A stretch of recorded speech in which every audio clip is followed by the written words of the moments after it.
บริษัททั้งหลายทั้งเครือข่ายในวันประชิตซึ่งเป็นผู้ร่วมอยู่ในธรรมสภาอันนี้โดยประการในตั้งอกตั้งใจให้มีสติมีความรู้สึกเฉพาะในปัจจุบันตั้งแต่อดีตที่ล่วงแล้วมาก็อย่านึกมันไปอนาคตตั้งแต่มื้ออื่นมื้อนี่ก็อย่านึกมันไปถึงแม้ในวันนี้ก็ตามตั้งแต่เช้ามานี้ก็เอาไว้หันซะ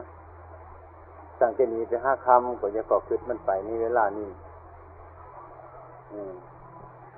ให้มีสติเฉพาะปัจจุบันเดี๋ยวนี้ว่าเราจะประกันฟังธรรมอย่าให้หาโอกาสสงบดีๆถ้าหากว่าจิตใจวุ่นวายบ่สงบระงับบ่ตั้งใจฟังบ่ตั้งใจพิจารณาบ่รู้จักธรรมะบ่รู้จักหัวข้อธรรมะทั้งหลายมันก็คือการกับเทศเท่านี้มันบ่ได้อัดเกิดขึ้นไปซื่อๆมันบ่ได้อัดเสียงมันก็บ่เข้าไปเมื่อเสียงบ่เข้าไปมันก็บ่มีเสียงเมื่อเทปบ่มีเสียงเฮาสิฟังก็บ่ได้ใส่บ่เป็นหรือเทปมันมีเสียงอยู่หูได้ยินอยู่แก้ว่าใจบ่สำรวมสังวรมันก็คือการกับเทศที่เปิดอยู่ในสถานที่ต่างๆมีเครื่องดนตรีบ้างมีเครื่องมหรสพต่างๆบ้างมีเครื่องโฆษณาต่างๆบ้างเนี่ยเมื่อเราไปเปิดเทปในที่นั้นมันก็วุ่นวายหลายเสียงหลายสำเนียงวุ่นวายเป็นปริโภคกังวลเสียงอันเราที่ต้องการก็ได้หายไปก็เป็นนั้นว่าบ่ได้เกิดประโยชน์มันบ่มีประโยชน์ฉันใดจิตใจเล่าก็ดีถามมันบ่สงบระงับมันก็บ่เกิดประโยชน์ความเป็นจริงธรรมะที่พระศาสดาท่านทรงสั่งสอนนั้นหลายอย่างหลายประการอยู่ถ้าหากเรามาเข้าใจก็เป็นของน้อยๆอย่างพระพุทธเจ้าใส่พิจารณาร่างกายนี่มันนี่ยังไงให้พิจารณากายในกายถ้าเราพิจารณาเห็นกายในกายเห็นในร่างกายนี่ให้พิจารณากายในกายอาการของกายที่มันเกิดมามันเป็นอย่างไรเรารู้จักหมดทุกสิ่งทุกอย่างว่ามีผมมีขนมีเล็บมีเนื้อมีฟันมีหนังทุกสิ่งเพียงร่วมเลยว่ามันมีทุกอย่างแหละสิ่งทั้งหลายในร่างกายนี่เฮารู้จักมันหมดว่ามันเป็นของอนิจจังทุกขังอนัตตามันก็เรียกว่าผู้เห็นกายในกายอยู่แล้วเมื่อเป็นผู้เห็นกายในกายแล้วเมื่อเราภาวนาก็บ่ต้องขยายเกสาโลมานาขาทันตาบ่ต้องขยายออกคือกันกับผลสมอยู่ในกระจาดเฮาได้นับไว้ครบจำนวนแล้วเอาตั้งไว้เราก็ยกกระจาดมันไปเลยบ่ต้องสิไปนับผลสมอีกเพราะเราได้นับแล้วผลสมบ่ต้องนับอีกมันครบจำนวนมันแล้วอย่างร่างกายนี่ก็คือกันที่เรารู้จักว่าเป็นอาการ32ทั้งอาการ32เนี่ยมันเป็นของบ่หมั่นบ่เที่ยงอยู่แล้วเราก็บ่ต้องคิดขยายมันออกไปอีกมันเหนื่อยคือกันกับผลใหม่ในกระจาดนั่นน่ะเราก็บ่ต้องไปเทนับมันอีกเดี๋ยวเราก็แบกกระจาดมันไปเลยแต่ให้เป็นผู้มีสติสังวรสังรวมเท่านั้นเองกลัวมันสิหกล้มเดี๋ยวประคองกระจาดขนตุ่มนั่นไปเท่านั้นที่นี่เรามีก้อนสกุลร่างกายอยู่นี่คือกันเมื่อเรารู้กายในกายรู้ธรรมะในกายรู้กายในรู้กายนอกคือรู้เรื่องของกายมันเป็นของบ่หมั่นบ่เที่ยงเดี๋ยวนั้น เล่าก็บ่ต้องบรรยายมันดอกนั่งอยู่นี่ก็มีสติคุ้มครองอยู่เสมอว่ามันเป็นอย่างนั้นนี่ก็ภาวนาง่ายคืออย่างนั้นภาวนาพุทโธพุทโธเล่าดูเรื่องของพุทโธแล้วก็บ่ต้องว่าพุทโธก็ได้พอจะตั้งใจมีความรู้สึกขึ้นมันก็เป็นดีของมันนี่ความรู้ตั้งอยู่รอบคอบนี่เรียกว่าการภาวนาการภาวนานี่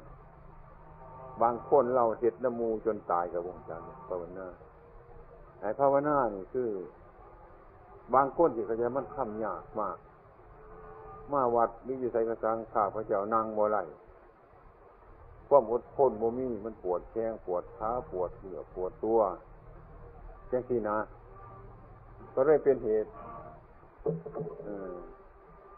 เรื่อยเป็นเหตุว่าให้เขาวัดเขาว่าวัดโตนั่นนั่งบ่ได้ปฏิบัติบ่ได้ความเป็นจริงนั่นเรื่องสมาธินั่นมันเป็นการนั่ง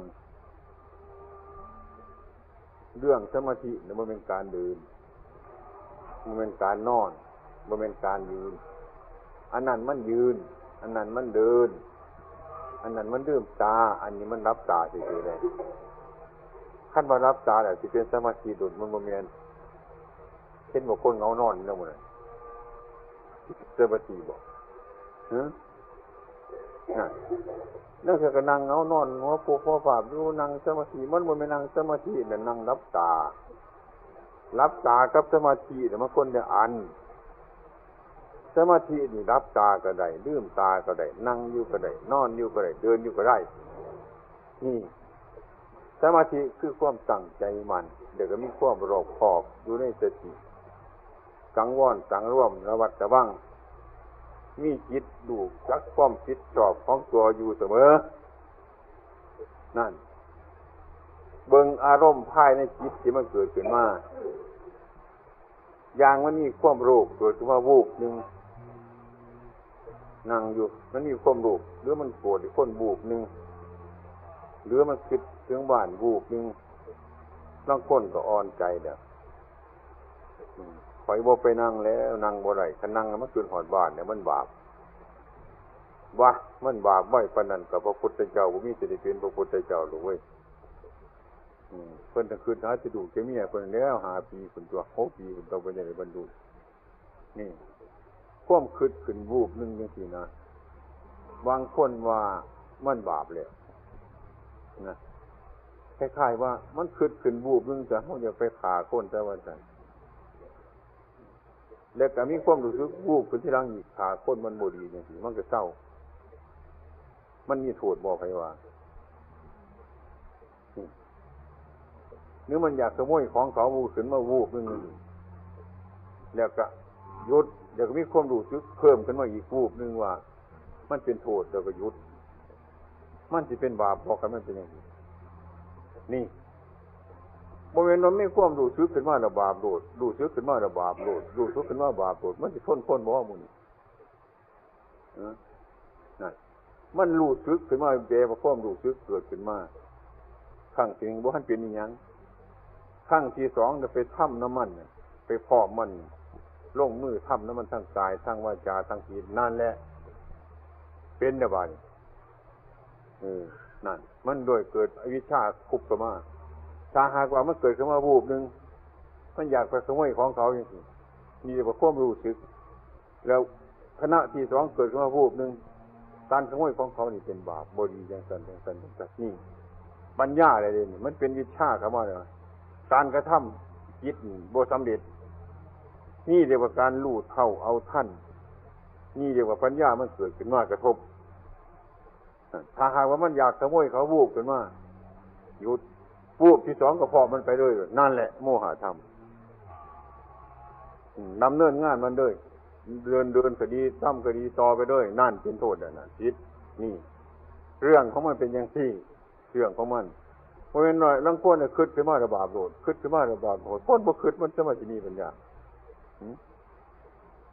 ลังคนอยากไปนั่งอยู่ซื่อเรื่องจังนี้ก็เข้าใจผิดกันเลยทีนี้เรื่องทำสมาธิประกอบด้วยปัญญาความเป็นจริงนั่นพระพุทธเจ้าเฮาเพิ่นบ่ต้องการหลายปานใดสมาธิ บ่ต้องการฌานบ่ต้องการสมาบัติบ่ต้องการหยังต่างๆหรอกท่านคิดให้มันเป็นเครื่องประกอบศีลก็ดีสมาธิก็ดีมันเป็นเครื่องประกอบคือกันกับเครื่องปรุงอาหารนั่นเครื่องปรุงอาหารสำหรับเอาไปโปรยหรือไปโรยจะอาหารไปผสมก็ให้อาหารมีรสขึ้นเท่านั้นเป็นเครื่องประกอบเท่านั้นโมเมนต์ว่าจะไปที่นี่เครื่องปรุงอย่างต่างๆอย่างสั่นในการทำสมาธินี่คือกันครูของพระพุทธเจ้าของเราอุตตกลาบทอรันดลาบทเห็นมั้ยเพิ่นมากโดยฌานมากโดยการเจริญฌานสมาบัติได้เป็นพวกมีฤทธิ์มีเดชมีปาฏิหาริย์มีหยังต่างๆไว้พุ่นคันไปฮอดพุ่นมันแก่ยากก็เสียบางแห่งก็นั่งอยู่แต่ให้มันสงบให้มันระงับอเด็ดอร่อยอยู่นั่นแหละจังซั่นขันมีสมาธิก็ไปมั่วเมาในสมาธิขันมีศีลก็ไปมั่วเมาในศีลไปยึดมั่นในศีลไปยึดมั่นในสมาธิขันเดินหนทางก็ไปติดหนทางไปจบหนทางไปงามหนทางเดี๋ยวบ่ให้มันถึงอย่างนี้แหละมื้อนี้พระพุทธเจ้าคนนั้นผิดอย่างละเอียดแต่มันถูกอันบุคคลที่หยาบไอ้ความเป็นจริงประเด็นมันเหมาะสมกับพวกปีกตัวออกพวกให้มาอบรมสมาธิมาอบรมปัญญาอบรมจิตใจให้สงบระงับเท่านั้นที่นี่สมาธิด้านจิตใจนี่เรื่องสมถะมันเป็นสมาธิความสงบมันก็หินทับหญ้าเท่านั้นที่นี่สมาธิอันแน่ๆนอนๆเป็นต้นลืมตาก็คือการตัวปัญญาตัวปัญญาเกิดขึ้นมาแล้วนั่นล่ะคุ้มครองไปหมดทุกสิ่งทุกอย่างเพราะจริงๆพระศาสดาท่านบ่ต้องการบอกพวกฌานพวกสมาบัติพวกอย่างต่างๆนี่เพิ่นบ่ต้องการคันคนไปเฮ็ดเนี่ยมันหลงมันลืมนั่นฉะนั้นไอ้ความจำเป็นเราก็บ่มุ่งในการนั่งมุ่งในการเดินบ่มุ่งในการยืนสมาธิบ่แม่นอยู่ในการรับตาลืมตาหรือยืนหรือเดินหรือนั่งสมาธินี่อยู่ทั่วไปโดยอิริยาบถทั้งหลายคนเฒ่าคนแก่นั่งบ่ได้แฮงพิจารณาดีแฮงทำสมาธิได้ง่ายแฮงมีปัญญาหลายเป็นหยังมันจึงมีปัญญาหลายมันเตือนอยู่นี่แล้วมื่นตาขึ้นมันก็บ่เห็นหงคือเก่าล่ะฟันมันก็โยกค้อนมันดุดไปน่ะร่างกายก็เจ็บก็ปวดอยู่ทุกครั้งทุกคราวนั่นแนวบ่ศึกษาเฮาท่านว่าจริงๆนะผู้เฒ่านั่นที่ภาวนาง่ายผู้หนุ่มมันภาวนายากแล้วแถวก็ดีอยู่หย่ำยังมันก็สิจักยังกินยังก็แซ่บนอนก็หลับไปยังก็ม่วนมันโดดดื่มใหญ่นี่เด้ออย่างผู้เฒ่านี่ที่เด้อยำสิกองแข็งสดเด้อนั่นเทวทูตเพิ่นบอกสอนอยู่ซุมื้อลืมตาขึ้นก็เป็นหูน่ะโตนต่ำโตนสูงน่ะมือเจ้าเจ็บหลังมือแรงเจ็บแอวนั่นแล้วแห่งกำลังศึกษาดีเนี่ยเพราะเฒ่าเดี๋ยวภาวนาบ่ได้สิไปภาวนานำผู้ใดสินะไปว่าเดี๋ยวนี้ตัวมันเห็นกายในกายเห็นเวทนาในเวทนามันแห่งเห็นสันตัวหรือมันแห่งเป็นสันตัวเรื่องคนว่าเฒ่าภาวนายากนี่เรื่องคนเข้าใจผิดซื่อๆดอกเรื่องคนเข้าใจผิดมันแห่งแจ่มแจ้งกว่าหรือบ่แจ่มแจ้งกว่าไปว่าเรื่องเฒ่าความนึกเกิดคิดความนึกเกิดหลายความคิดเกิดหลายความเจ็บความปวดทุกสิ่งทุกอย่างน่ะมันร่วมเข้ามานั่นถ้าผู้ภาวนาจะมาว่านั่นโยมมันจะเป็นพยานมันมีพยานหลายตัวนั่นแต่ความจริงๆแต่ผู้เฒ่าเนี่ยภาวนาง่ายดีที่สุดสมกับเพิ่นว่าเฒ่าคนจังเข้าวัดเพิ่นศาสนาเฒ่าคนจังสิไปวัดนั่นน่ะคันฮู้จักแล้วก็แม่นอยู่มันเห็นบัตรอีหลีในเจ้าของน่ะยิงไปก็แม่นได้ดีลุกขึ้นก็แม่นได้ดีย่างไปก็แม่นมีแต่แนวขัดของทั้งนั้นตัวมีแต่แนวบอกเตือนตัวดีบ่ดีลุกขึ้นซื่อๆมันสิได้บ่มือคมเปียงโอ้ยคุณตัวบ่เห็นบ่โอ้ยหยังแล้วมันไปตีมันไปเขียนฮู้จักบ่คันไปน้อยไปนุ่มมันก็ลุกปึ๊บไปโดดแต่ตัวมันสิฮู้จักหยังล่ะคันผู้เฒ่ามาซาโดกันนึงโอ้ยว่าจะบอก ห้องโอ้ยอยู่ว่าสันก็จะเป็นไฟเห็ดผลได้ก็บ่งจักบ่ขนาดจะมาสิว่าพระหน้ายากแต่เขาเฮ็ดจังไดอีกซั่นน่ะลูกบ่ได้โอ้ยบ่นั่นก็ยังสิบ่ดีอยู่เสียจังได๋มันก็แม่นปานนั้นตัวนี้เทวทูตก็บอกจังซั่นมันแจ้งปานนั้นเลยมันชัดอยู่ปานนั้นสังขารร่างกายบอกตัวของบ่หมั่นบ่เที่ยงบ่แม่นเราบ่แม่นเขาบอกอยู่ทุกขณะเด้เราหังคิดไปอย่างอื่นซื่อๆว่าคิดไปว่ามันถูกมันเป็นนิสัยทิฏฐิมันคิดกายไปไอ้ความที่จริงผู้เฒ่ามันให้เกิดอนิจจังทุกขังอนัตตาเกิดความสลดสังเวชเพราะมีพยานอยู่ในกายอยู่ตลอดกาลตลอดเวลานั่นอาตมาว่านั่นมันดีมันดีฉะนั้นการปฏิบัตินั่นความรู้สึกนึกคิดอยู่ในใจว่ารู้จักความผิดรู้จักความชอบอยู่เสมอจังสี่ความรู้สึกจังสี่เดียวกับพุทโธโมจำเป็นว่าพุทโธพุทโธพุทโธพุทโธพุทโธเรื่อยพอใหม่ในผลใหม่ในกระจาดแต่เขานับเข้าไปเดียวเขาจึงใส่กระจาดไว้ไปนั่งโฮมไรก็บ่ต้องเที่ยวออกมานับอยู่ให้มันอยู่มันยากประคองเจกระจาดมันไว้เท่านั้นมันก็ยุหันเนี่ยผลออกมา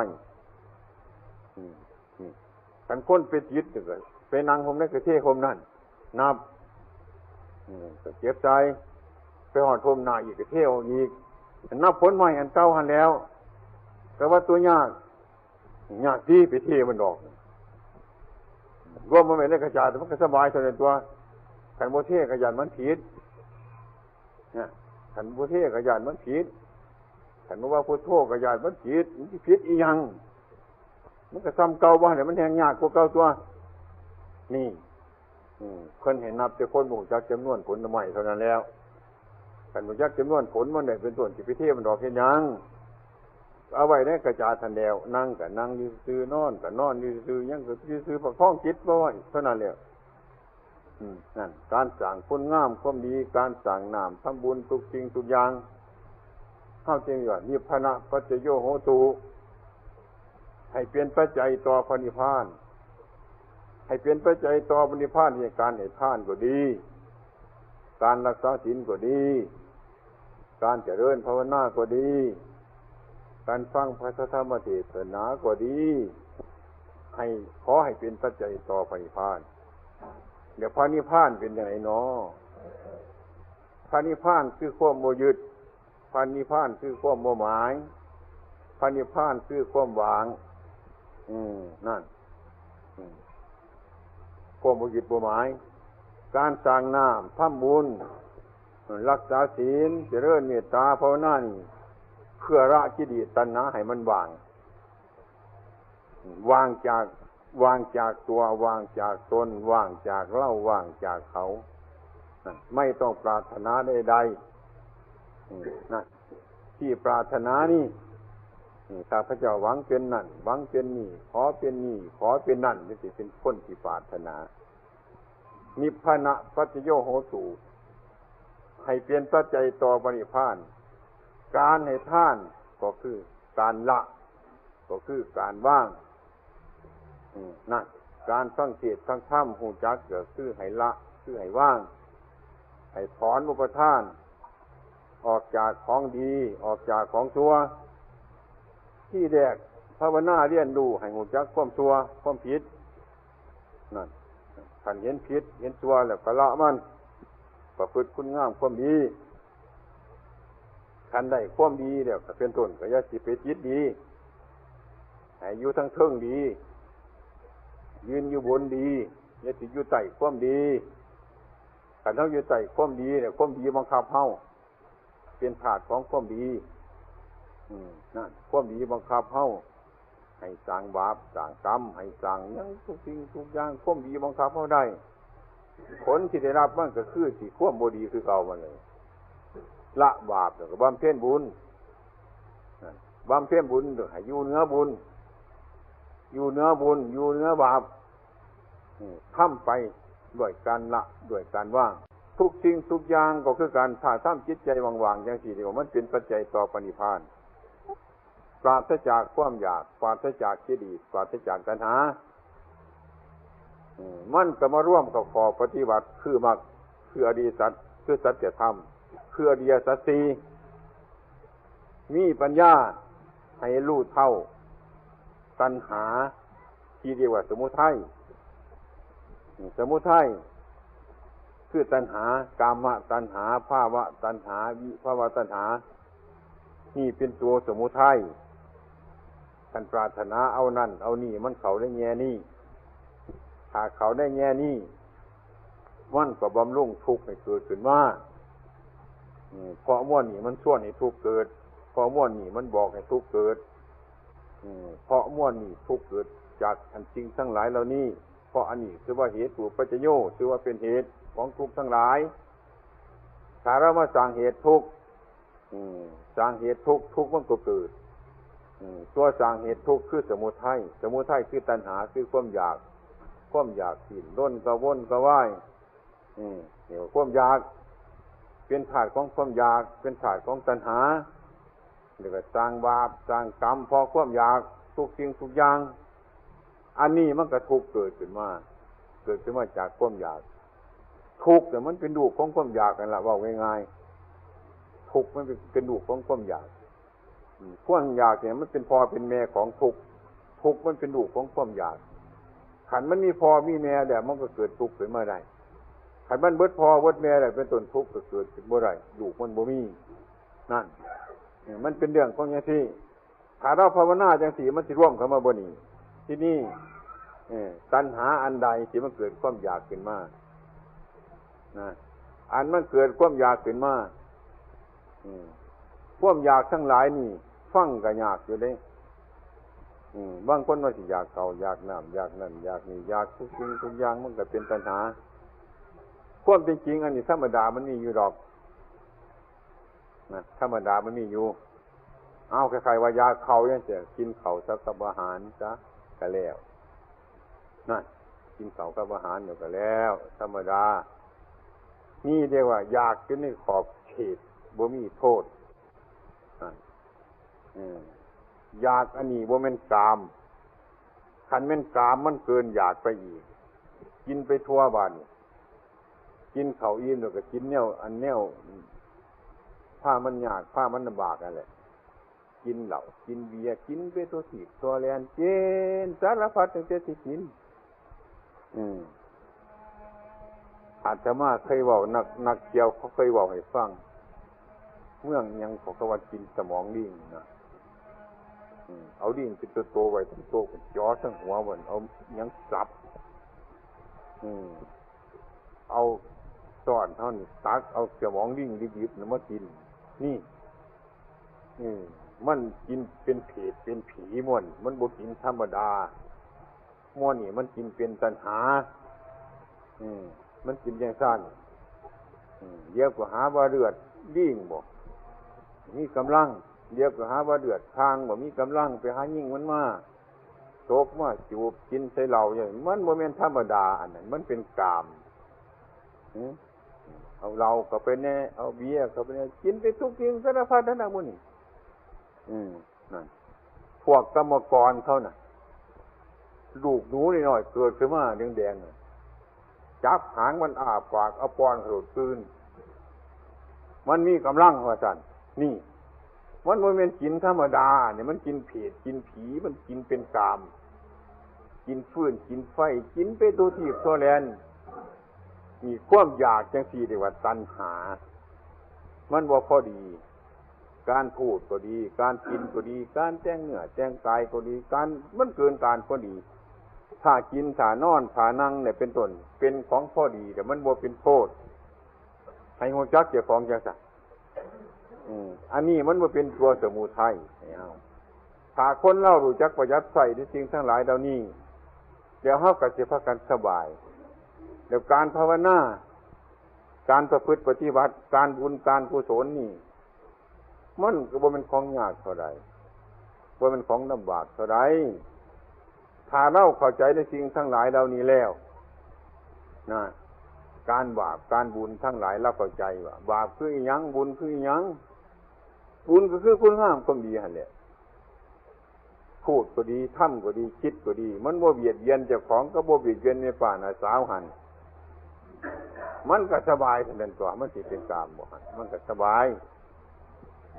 การพูดคือกันการทำคือกันการนึกคิดคือกันมันก็แม่นแล้วดิมันไปสิเป็นอย่างนึงนั่นบุญมันเป็นอย่างสี่เลยกุศลมันเป็นอย่างสี่นี่การให้ทานจังสี่คือกันการให้ทานเพื่อสละอย่างน้อยว่าซั่นเพื่อสละอย่างการให้ทานเพื่อทำลายตนคือความเห็นแก่ตนนี่ล่ะการให้ทานนี่นั่นสละความเห็นแก่ตัวแก่ตนนี่มันเป็นทุกข์หลายแต่ใดเห็นแก่เจ้าของความเห็นแก่เจ้าของเห็นแก่ตัวนี่แม่นหยังก็อยากได้ดีกว่าเขาอยากได้หลายกว่าเขาพูดง่ายๆเป็นเป็นกินข้าวก็บ่อยากล้างถ้วยน้ำมูกออกเฝ้าออกไปอยู่ให้หมู่ล้างบัดสิเฮ็ดกินมาไก่หมู่เฮ็ดก็กินน้ำมูบัดสิล้างก็เฝ้านี้ให้หมู่ล้างนี่ล่ะพูดง่ายๆบ้านเฮาก็สิมีอยู่น้ำมูนี่นี่คือเห็นแก่เจ้าของนี่เห็นแก่โตมันก็เลยลำบากผู้อื่นรักษาตัวบ่กุ้มเดี๋ยวบ่เห็นเจ้าของนี่เพิ่นว่าคนบ่สงสารเจ้าของคนบ่สงสารเจ้าของคนเห็นแก่โตอันนี้เป็นคนเห็นแก่โตเดี๋ยวคนบ่ฮักเจ้าของคนบ่สงเคราะห์เจ้าของมันเป็นอย่างนั้นนี่การให้ทานก็คือกันเพื่อชำระทั้งหลายเหล่านี้ออกจากใจของเฮานี่เรียกว่าสร้างบุญในการให้เพื่อให้มีความเห็นกรุณาปราณีสัตว์ทั้งหลายทั้งปวงทุกส่วนหน้าถ้าบุคคลเล่าทั้งหลายบ่เห็นแก่ตัวอย่างเดียวคือกันกับองค์สมเด็จพระสัมมาสัมพุทธเจ้าของเราคือกันบ่เห็นแก่เจ้าของเพิ่นบ่เห็นแก่เจ้าของเห็นแก่ประชาชนทั้งหลายถ้าจิตใจมนุษย์เราทั้งหลายเกิดเป็นมรรคเป็นผลขึ้นมาในจิตในใจจังซี่มันก็ได้ไปได้ถ้าจิตผู้ใดฮู้จักบ่เห็นแก่ตัวแก่ตนการสร้างน้ำทำบุญการให้กินให้ทานการประพฤติปฏิบัติทุกสิ่งทุกอย่างบ่เห็นแก่เจ้าของแล้วมันก็รุดพ้นรุดเดียวนั่นล่ะมันเป็นวิมุตติเดียวนั่นน่ะรุดพ้นสิ่งทั้งหลายทั้งปวงรุดแล้วมันรุดพ้นพ้นจากสมุติอันนั้นพ้นจากปัญญาอันนั้นทีนี้หลักการปฏิบัติกันบ่แม่นของว่ามันบ่เห็นนี่บ่แม่นบ่เห็นการให้ทานนี่ขันปัญญาบ่มี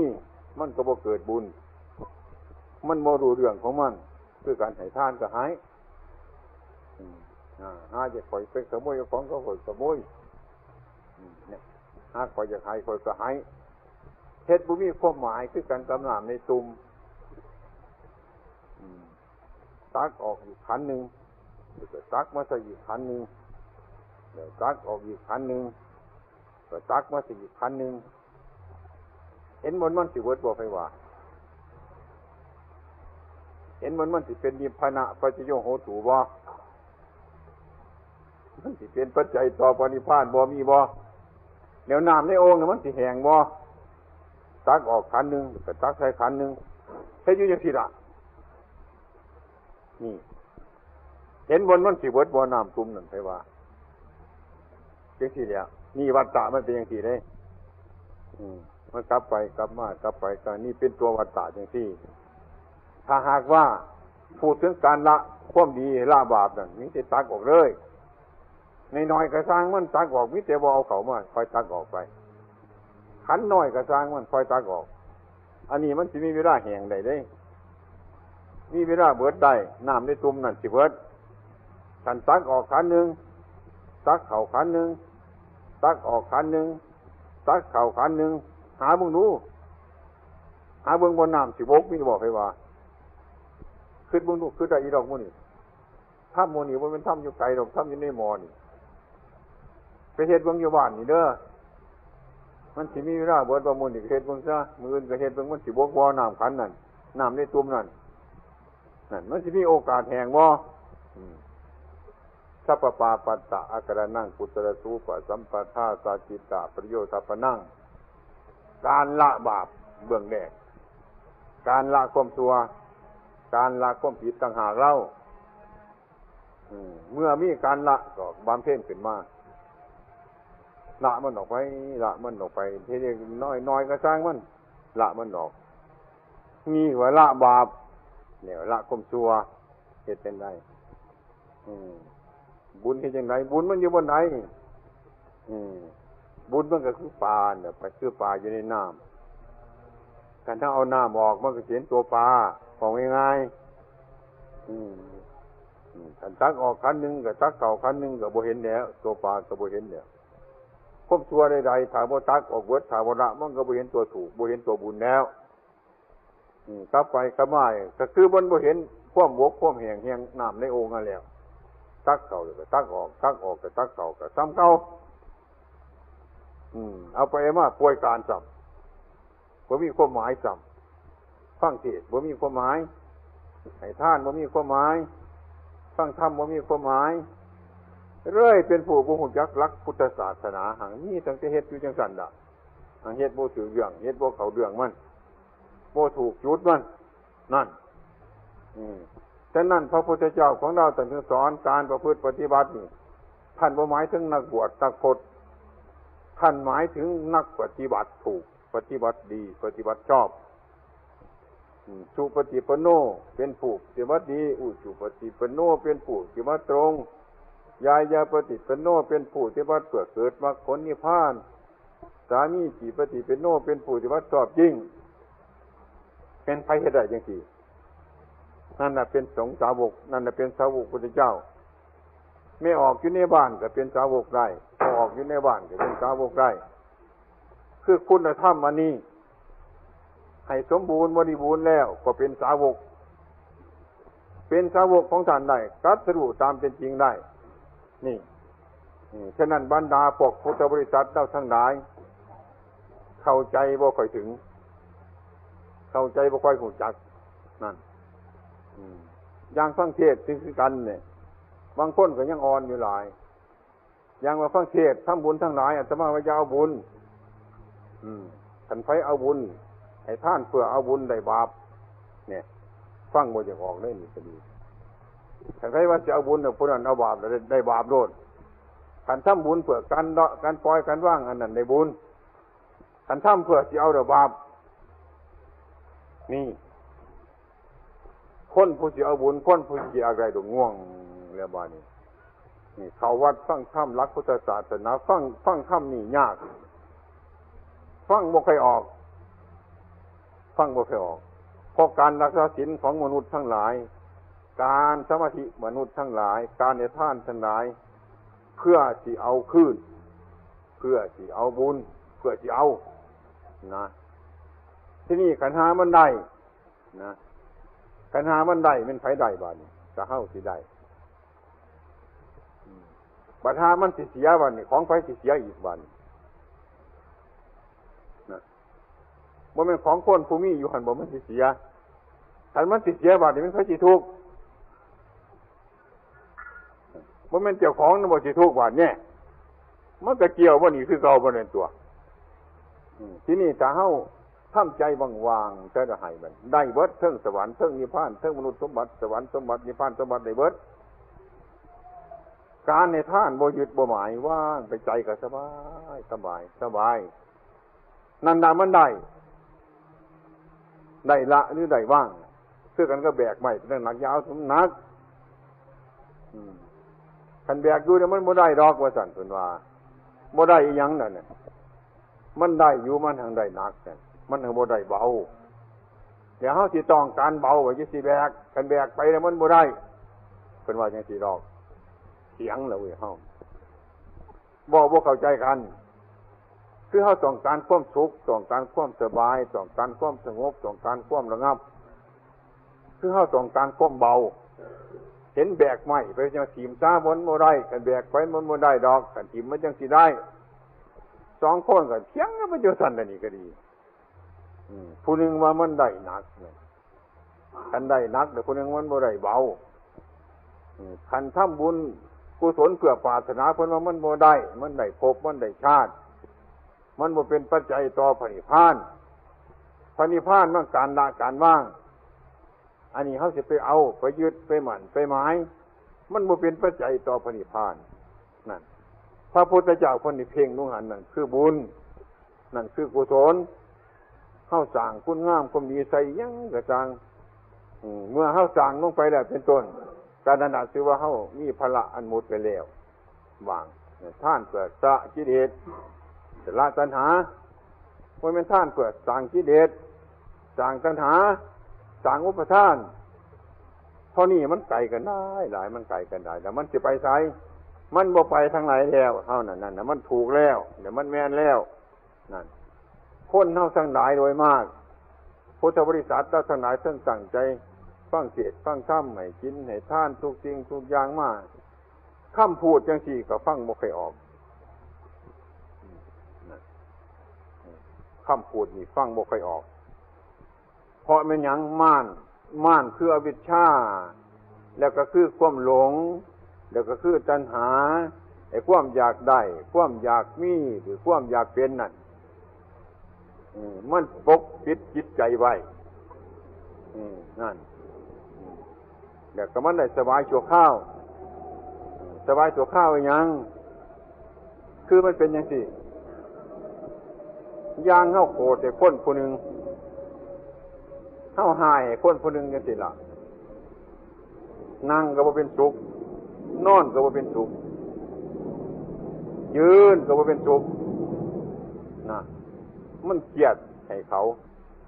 มันอยากไปสู่รบกบขัดกับเขามันบ่เศร้าจังซี่มือนึงได้โอกาสได้ย่างเข้าไปหาบ้านมันด่าซะคักๆให้มันเต็มใจบ้านสุดช่วงบ่กิเลสบ่ไปว่าเนี่ยฮะหลุดช่วงบาดนี่ช่วงว่าเป็นไรว่าน้ำใจเขาหลุดช่วงบาดนี่สบายเบิดกิเลสบ่ไปว่าจังซี่แล้วความสบายในกิเลสตัณหาก็มีอยู่มันสบายจังซี่ล่ะสบายกว่าเก็บไว้อีกบัดถ้าหนามามันคือเป็นปุ่มใหญ่กว่าเก่าอีกก็ไปใส่มันอีกซะมันก็เลยช่วงไปซะ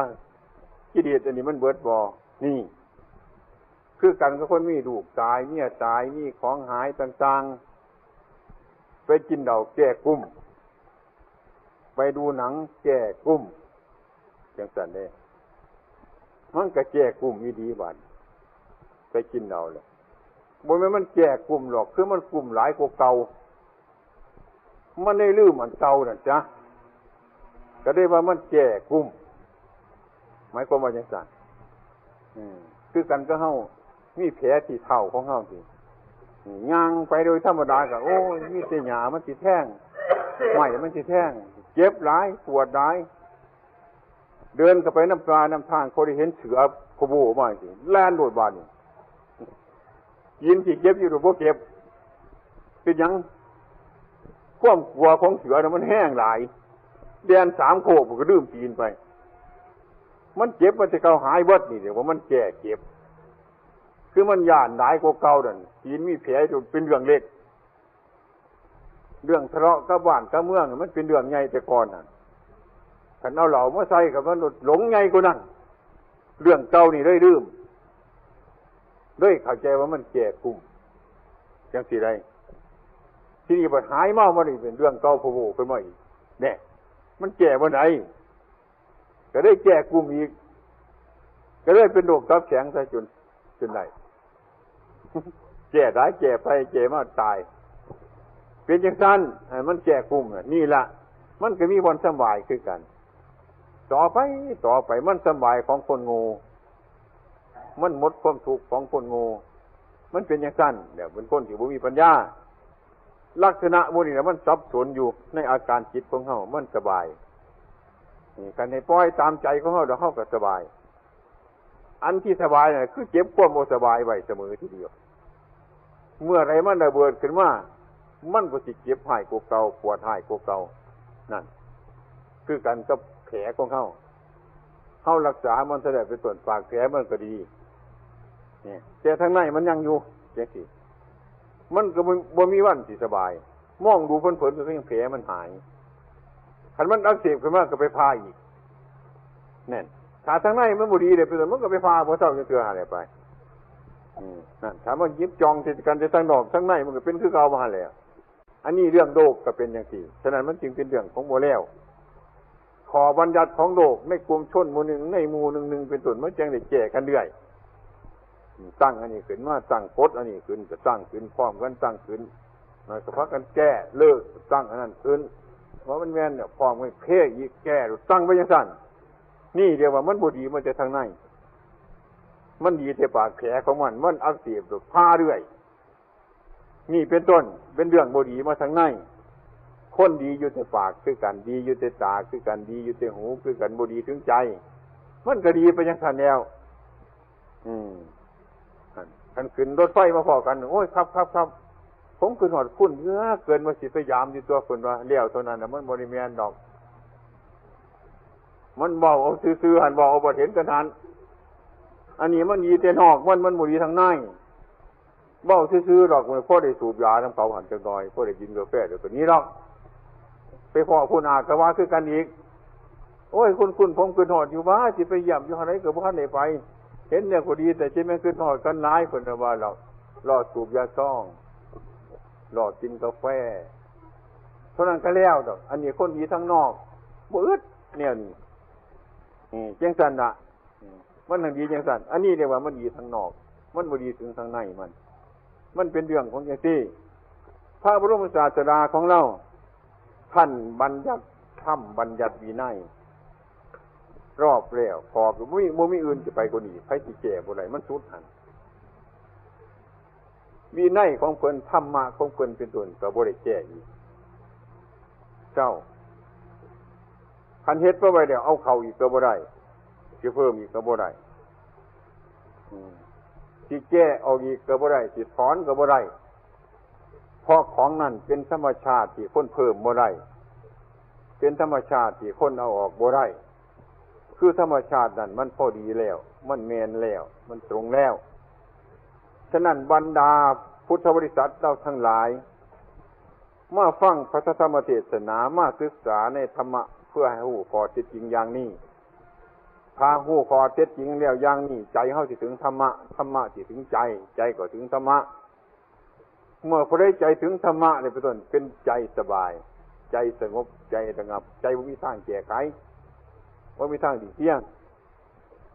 นั่นเมื่อความเจ็บความไข้เกิดขึ้นมาในคนร่างกายของเราเป็นต้นก็บ่มีทางแก้มากมายแก้ไปตามธรรมดาบ่ตกอกบ่ตกใจบ่หวาดบ่สะดุ้งไหลมากก็บ่เพิดเพลินเสียไปก็บ่โศกเศร้าจนเกินควรว่าสิ่งทั้งหลายทั้งปวงเกิดขึ้นมาแล้วมันก็เสื่อมไปเป็นธรรมดาเนาะใจเฮามันนึกอยู่อย่างนี้มันคิดอยู่อย่างนี้แล้วก็มีกำลังต่อสู้ในโลกนี้ได้เดี๋ยวก็เป็นโลกกวิทูรู้แจ้งโลกภายในจิตของเจ้าของนี่เองมันเป็นอยู่อย่างที่เมื่อหากว่าเป็นอย่างที่นะสมุทัยบริสร้างขึ้นมาตัณหาบริเกิดเมื่อความรู้สึกอย่างที่ก็เดียวอวิชชาเรียกว่าวิชชาคือความรู้ตามเป็นจริงเกิดขึ้นมาแล้วทำโลกนี่ให้สว่างทำสรรเสริญนี่ให้สว่างทำนินทานี่ให้สว่างทำลาภนี่ให้สว่างทำยศนี่ให้สว่างทำชาติชราพยาธินี่มรณะนี่ให้สว่างสวยขึ้นมาเพราะในดวงจิตดวงใจของผู้ประพฤติปฏิบัตินี่เอง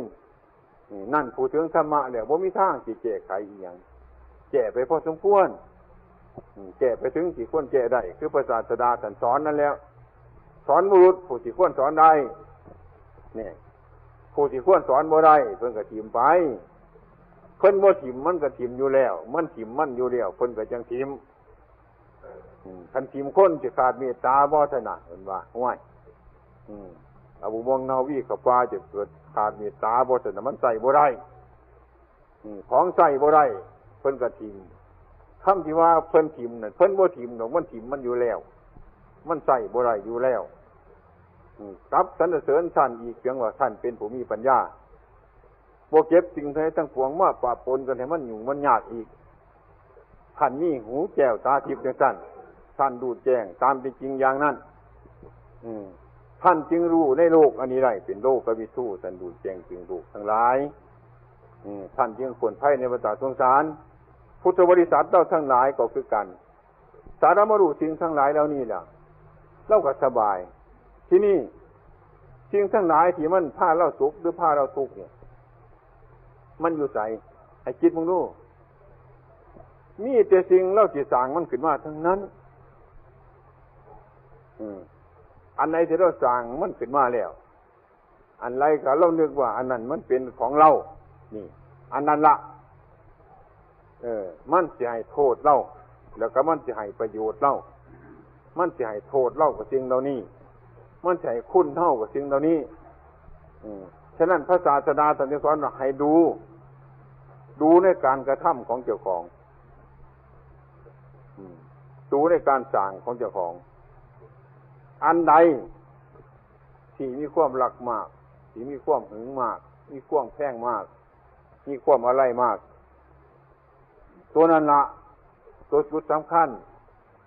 มันจะได้โศกน้ำสิ่งทั้งหลายเหล่านั้นแหละมันจะได้ทุกข์น้ำมันหลายถ้าหากว่าเป็นจังซั่นอันใดเฮาฮักอันใดหลายๆเฮาแข้งอันใดได้หลาย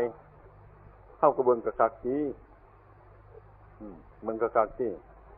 เพิ่นว่าฮักอันใดหลายอันนั้นน่ะมันจะให้โทษสร้างอันใดหลายอันนั้นมันจะให้โทษเพิ่นว่าให้เบิ่งกะคักบ่รู้นำไปเบิ่งที่นี่อันใดเฮาฮักหลายอันใดเฮาแพงหลายก็พิจารณาถอยมาที่ไกลๆแดอย่าเข้าใกล้ได้มันสิกัดยินบ่อย่าเข้าไปรูปไปค้ำไกลได้มันสิกัดมันสิเตะถอยไกลๆเอาหญ้าให้กินก็เอาให้กินไกลๆนะวังหามันเตะมากก็ให้มันถือแนวอื่นให้มันถือเข้าหามันกัดมากให้มันคาดกรงบ่ไว้เอากรงเลี้ยงขังมันไว้อย่าเข้าไปใกล้มันสิกัดเลี้ยงก็เลี้ยงไว้ได้อย่าให้มันกัดเท่านี่ความหักลูกหักหลานหักจริงหักของหักเงินหักทองม้วนนี่แหละมันสิกัดใจบ่เอาหญ้าให้กินอย่าไปไก่มันหลายเด้อเอาห้ามให้กินอย่าไปไก่มันหลายมันสิกัดให้กินเพราะมันกินได้อย่าให้มันกัดถึงเฮาโดดว่าให้มันฆ่าหัวหันฆ่ากงเด็กหันอย่าให้มันถึงม่านดันเลยคือธรรมะม่านดันเลยคืออนิจจังทุกขังอนัตตานี่เลี้ยงมันให้หูจักว่ามันผิดมันเป็นอย่างไรให้ระวังสังวรสังร่วมระวังมีสติระมัดระวังนี่ครูบาอาจารย์เฒ่าทองนัดเพิ่นบ่เทศน์คือเฮาบ่ระวังดีๆเพิ่นว่าระวังดีๆนั่นให้ระวังดีๆเพิ่นว่าระวังบ่ดีเสียที่แท้ๆเพิ่นว่ารถมันก็แม่นเอาโดดแม่นแม่นเพิ่นบ่เว้ามันก็แม่นอยู่ความระวังบ่ดีเสียที่มันดีๆได้นั่นให้พากันเข้าใจไม่ออกบ่แม่นของผู้อื่นดอกบ่แม่นพวกอยู่ฝากของน้องหานดอกมันสิมาหักมาสร้างเฮามันสิมาเป็นบาปเป็นกรรมเฮาของเฮาหั่นน่ะเฮือนเฮาหั่นเดียวบ้านเฮาหั่นเดียวสมบัติเฮาหั่นเดียวลูกเฮาหั่นเดียวหลานเฮาหั่นเดียวครอบครัวเฮาหั่นเดียวหรือถูกน้ำไฟเสมอนี่ยากน้ำไฟหักน้ำไฟดีน้ำไฟนั่นให้มันคุ้มเจ้าของรักษาให้มันคุ้มขันนี้แล้วเด้อให้มันอย่าเข้าไปใกล้มันสิกัดบ่กัดมันก็เตะละกันไปใกล้มันนี่ระวังของมันกัดเป็นเตะเป็นนี่ขันเป็นสัตว์จังสี่ชนิดเดียวกันมันเตะเป็นตัวโตกัดเป็นตัวโตส้นเป็นตัวโตได้เนี่ยสิว่าตัวนี้ว่าเป็นยังดอกเย่ไปเว้าเลยเตะก็เป็นกัดก็เป็นส้นก็เป็นเบิ้ลสัตว์อย่างพวกนี้สมบัตินี่พระสถานนี่ลาภนี่ยศนี่ลูกนี่หลานนี่เป็นวัดส้นก็เป็นเตะก็เป็นกัดก็เป็นวัตถุโตให้พระกันระวังพอไว้นี่ท่านเห็นไปเจอไกลๆก็สบายอยู่ได้นะสบายอยู่ระวังไว้สังรวมไว้ระวังไว้สังรวมไว้มันสิกลับไปยึดเตะไม้ได้ก็หามันไว้ดีมันสิปฏิเสธได้ก็หามันไว้ให้พ่อเครื่องกลางๆนี่พ่อไปมาๆนี่แต่ตัวการมาสุขานิการนิโยโคเอาไว้ข้างนึงอัตตกิสายนิโคเอาไว้ข้างนึงฮักเอาไว้ข้างนึงสั่งเอาไว้ข้างนึงทุกเอาไว้ข้างนึงสุขเอาไว้ข้างนึงเท่ากับไปทางกลางนี่แหละบุญนี่ยะโสซ่ามันปล่อยไปทั้งที่นั่นคือกันกับสกุลหลังกายของเรานี้เมื่อย่อเข้ามาดินแน่น้ำแน่ไฟแน่ลมแน่แต่คนอยู่ใส่คนบ่มีมาเอาของ3-4อย่างมาร่วมกันเขาซื้อว่าคนซื้อดอกของปลอมว่าเป็นของจริงโดยสมมุติมันเป็นของปลอม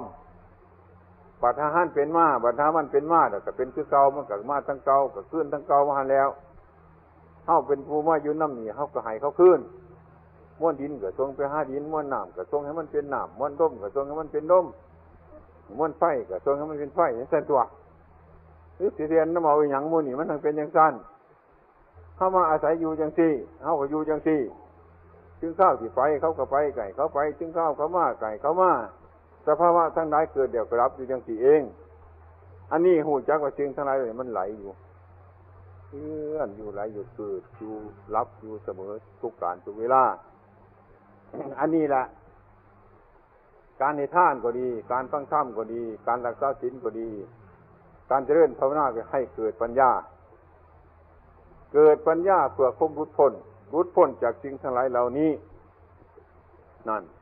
เมื่อสิ่งทั้งหลายเหล่านี้เมื่อความหลุดพ้นมีอยู่แล้วเป็นต้นเฮาก็บ่ต้องทุกข์มีลูกก็บ่ต้องทุกข์มีหลานก็บ่ต้องทุกข์ทำงานก็บ่ต้องทุกข์มีบ้านก็บ่ต้องทุกข์มันบ่ต้องทุกข์คือกันกับน้ำกับใบบัวข่อยสิเกิดอยู่น้ำน้ำข่อยก็บ่ต้องทุกข์น้ำน้ำนั่นข่อยก็เข้าเจ้าบ่ได้เจ้าก็เข้าข่อยบ่ได้ข่อยก็อยู่น้ำน้ำอยู่จังซั่นน้ำสิโป่งกันมาก็จริงไปจริงมาเกลือกไปคือว่าเป็นคนใดอย่างอยู่จังซั่นน้ำก็อยู่น้ำใบบัวก็ได้ใบบัวก็อยู่น้ำน้ำก็ได้บ่ผิดบ่เถียงกันบ่ให้เพิ่นได้ให้โทษกันมันเป็นจังซั่นดีบ่ดีน้ำก็เป็นต้นก็ยิ่งรอเลี้ยงต้นบัวลำบัวให้งามให้เจริญขึ้นอีกได้ด้วยนี่ก็ฉันใดคือกันสมบัติก็ดีพัฒฐานก็ดีลูกเก่าเล่าล้านก็ดีกิเลสทั้งหลายก็ดีมันบ่เป็นกิเลสบ่มันเป็นคนซอยสร้างบารมีเฮาอีกนั่นคือกันกับต้นไผ่เนี่ยขุยไผ่หูจักขุยไผ่บ่กอไผ่บ้านเฮานั่นใบมันแน่กาบมันแน่บักขีมันแน่อีหยังมันแน่ละมันเกิดได้กอไผ่กับคูอยู่ในเงาไผ่หั่นแล้วนั่นคูลงในหันแล้วฝนตกมามันก็เน่าเป็นปุ๋ยซุ่มอยู่แต่ตัวในนอไม้มันเกิดขึ้นมากอไผ่ก็อาศัยปุ๋ยอาศัยขุยนั่นละให้ต้นมันงามให้มันเจริญขึ้นมาพอขุยมันจะได้